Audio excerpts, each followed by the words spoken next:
Welcome to YouTube channel English with Khokon. আসসালামাইকুম প্রিয় শিক্ষার্থী, তোমরা সবাই কেমন আছো? আশা করি অনেক ভালো আছো। আমরা ইতিমধ্যে ডিগ্রির লাস্ট পার্ট দিয়ে দিছি। তোমরা সবাই ডিগ্রি ওই প্রায় 5টা পার্ট দিছি। এই 5টা পার্ট তোমরা যদি দেখো, আশা করি ডিগ্রির কোনো সমস্যা থাকবে না। আজকে আমি তোমাদেরকে সামনে মি টু মি নেইদের, অর্থাৎ আমিও না, এটা কোথায় কোন ক্ষেত্রে বা মি টু কোথায় ব্যবহৃত হয় বা মি নেইদের কোথায় ব্যবহৃত হয় আজকে তা নিয়ে আলোচনা করব। প্রিয় শিক্ষার্থী, এখানে আই লাইক ক্রিকেট, এখানে কি বলা হয়েছে? আমি ক্রিকেট পছন্দ করি। তো এক্ষেত্রে দেখো সেন্টেন্সটা কি অ্যাফার্মেটিভ নেগেটিভ? অবশ্যই সেন্টেন্সটা অ্যাফার্মেটিভ, অর্থাৎ এখানে নট নাই। তো নট না থাকলে আমরা কি ইউজ করব? Me two. I am not sure, আমি নিশ্চিত না। এখানে নট ইউজ হয়েছে। নট ইউজের কারণে আমরা এখানে কি লিখবো? মি নেইদার, মানে অর্থাৎ আমিও না, অর্থাৎ আমিও নিশ্চিত না। Me neither.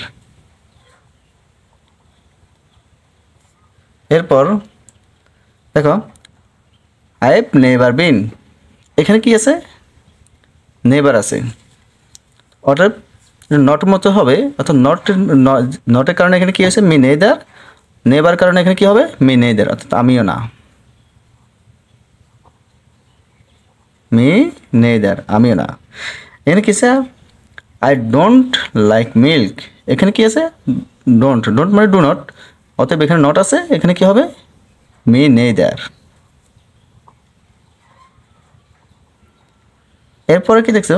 I dislike milk, I don't like milk, আমি দুধ পছন্দ করি না। আর আই ডিসলাইক মিল্ক, আমি দুধ অপছন্দ করি। কিন্তু এখানে এটা হচ্ছে নেগেটিভ, অর্থাৎ এখানে নট ইউজ হয়েছে। আর এটা এটা এটা অ্যাফার্মেটিভ, অর্থাৎ এখানে নট ইউজ হয়নি। যদিও মনে হয় যেন আমিও মিষ্টি অপছন্দ করি, মানে মিষ্টি পছন্দ করি না, কিন্তু এখানে নট না থাকার কারণে আমরা এখানে মি নেদার ইউজ করবো না। আমি এখানে কি ইউজ করবো? মি টু, আমিও, অর্থাৎ আমিও দুধ পছন্দ করি না। তাহলে কি আই লাইক ক্রিকেট, এখানে নট ইউজ নেই, এই কারণে আমি মি টু ব্যবহার করছি। আমিও আই এম নট শিওর, এখানে নট ইউজ হয়, এটা নেগেটিভ, অর্থাৎ নট আছে, যার কারণে এখানে কি হয়েছে? মি নেইদার, অর্থাৎ আমিও না। আই হ্যাভ নেভার বিন, নেভারও নটের মতোই, অর্থাৎ নেভারও না নেগেটিভ ওয়ার্ড, যার কারণে এখানে কি হয়েছে? মি নেইদার, অর্থাৎ আমিও না।